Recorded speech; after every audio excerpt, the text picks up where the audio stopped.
Hi, it's Becky with Vintage Viking Treasures and Barb with Cowgirl Class. And we are at the Pikes Peak Depression Glass Club. And we are doing a program tonight on Fenton Dinnerware patterns of the 1930s. So, here it is. You guys will see it shortly. Enjoy. Thanks. We're going to do our program tonight on Fenton Dinnerware patterns of the 1930s. I know, super exciting. Becky and I were trying to think of a program to do, and we thought, okay, what crosses over between Depression glass and Fenton? 1930s dinnerware. So, since I don't have much, I prevailed on Roberta and Gail to bring me some. And here we have it. So we've got a little sampling of several of the patterns they did. All of these were made between, in the case of Lincoln, in 1929 and 1939. A few extended over into 1940. First pattern we have is a pattern that a lot of the glass companies in the same era made. This is what everybody calls Georgian. Fenton started out calling theirs Agua Caliente. And most of these patterns are pretty common in ruby, clear, what they call royal blue, which is a cobalt, and then rarer in jade green, black, milk glass. There's a light purple opaque color they have that's called, I just lost it, lilac, and moonstone, which is kind of a translucent white color. So all of these pieces you'd be able to find if you were lucky in each of those colors. I collect the ruby Georgian, so that's what I have the most of. So this is their jug, and this is part of their water set.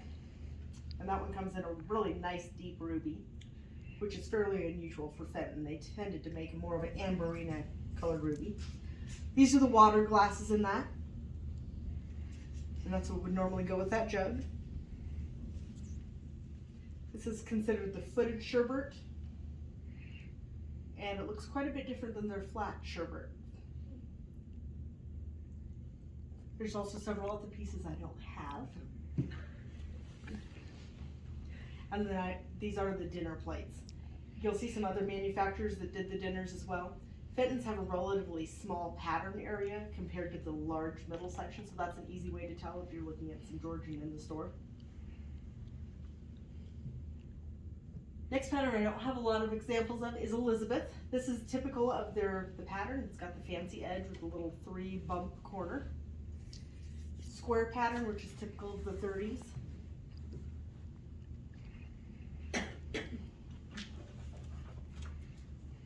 And I brought Margaret and Ken Whitmeyer's Fenton Art Class 1907 to 1939. This gives you an idea of all the different shapes that were made in Elizabeth. So a lot of them were done in the two-tone effect. So you have the jade and black, the black and moonstone, red and blue, blue and black, bowls, handled trays. There's lidded batter jugs and syrups. And then when you get into the rarities in it, some of those are considered rare. So those two tones and the jades and blacks are rare. The batter jug sets are rare. If you ever come across them, they're basically in the category of buy it. Don't quibble about the price. And then this is more Elizabeth. So you can see there's some decorated varieties. There is a center handled server, or a sandwich tray as different people call it.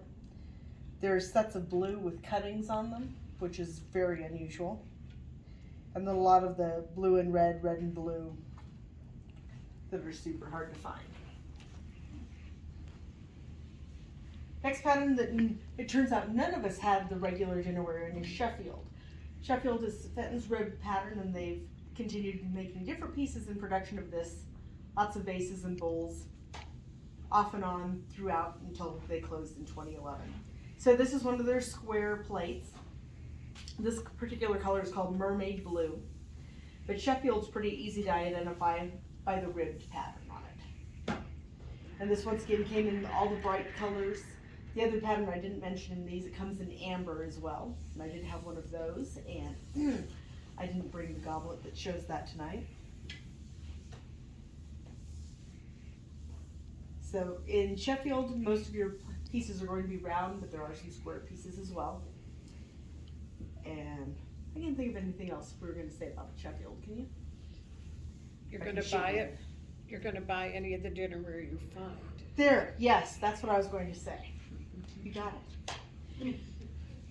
Okay, this is probably the rarest piece we brought. This is flower windows. This is a pattern that was only made in 1938. Once again, it comes commonly in the ruby, blue, and clear. There are a couple other pieces that pop up from time to time in steeple green, which is this color, and there is a light blue that a couple pieces have been found in. These were pretty short-lived. When they started making hobnail, which everybody knows about, they used these goblet molds and put the hobs in, so no more goblets. So if you find one of these, you know it's the old one. Really pretty pattern, and when you find it, once again, buy it. Can I see that pattern?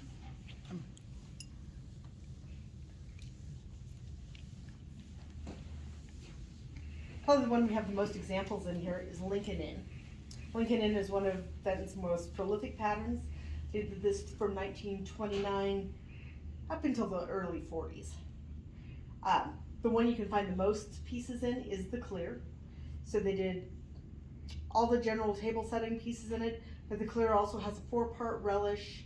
It has a plate with an intaglio center, and there's 3 or 4 other kind of oddities you're not going to see in the colors.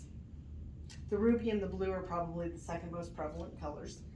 Once again, comes in all the Fenton colors. If you can find it, never rule anything out. So if you know your patterns and you find it in a weird color, it's right, it's just in a weird color. They did a full table service in this, so you've got the creamer and sugar here, the small bowl, got the iced tea,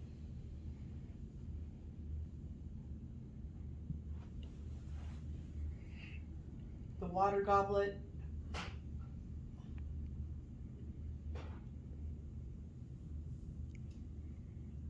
we've got the footed sherbets, and these have a really neat stem on them. I was just gonna say, the stem on those is so cool. Yeah.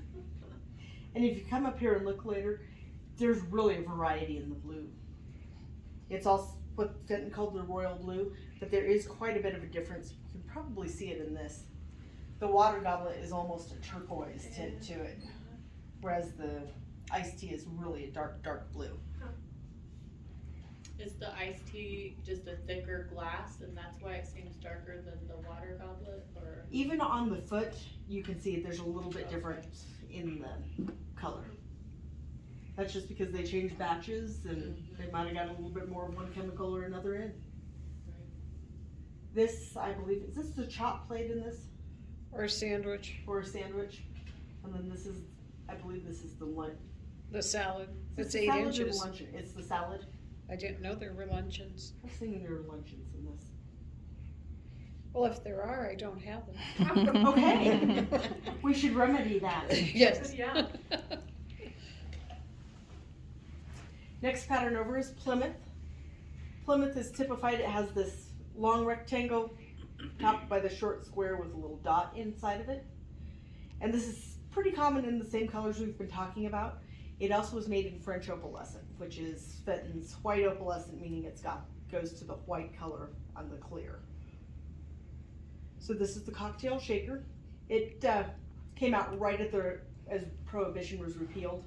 So it's got barware pieces galore in it. So cocktail shaker, I have the ice bucket, which I didn't bring. This is the Pilsner. This is a really neat shape.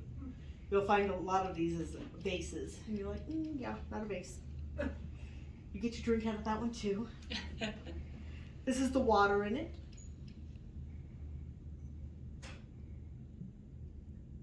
This is the double old fashioned.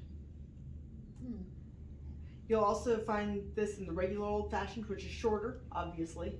A couple rarities in this. There is a turquoisey light blue color, and several of them have been known in that color with a satinized band of these little squares with the dots.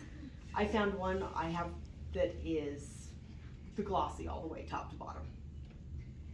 And as far as anybody that I know that collects Plymouth knows, that's the only one currently in circulation. Once again, this is the steeple green color.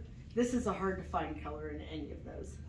So several of these patterns, especially the Lincoln Inn, were also made in their emerald green, which is a much deeper, deeper green.